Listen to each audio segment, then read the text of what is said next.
2 বছর আগে একটি মেয়ের সাথে বিয়ের কথা হয়েছিল, এখন কোনো কারণবশত হয় নাই, মাঝে কথা বন্ধ ছিল।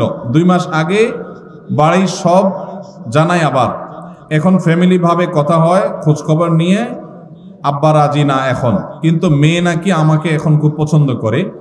আমি সব জায়গা থেকে ব্লগ দিয়েছি তাকে কষ্ট দেয়াতে এখন কোনো গুনাহ হবে কিনা আমার?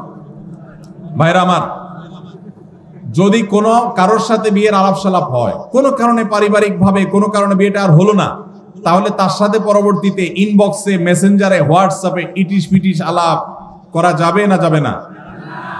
যদি করেন তাহলে সেটা হবে জেনা। সেটা হবে কি? জেনা।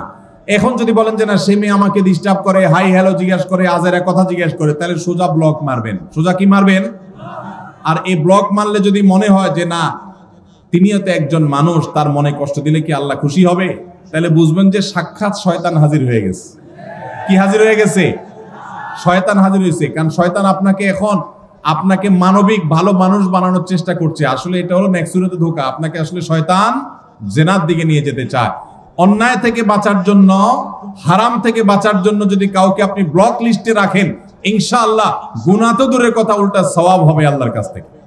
আল্লাহ আমাদেরকে তৌফিক দান করুন।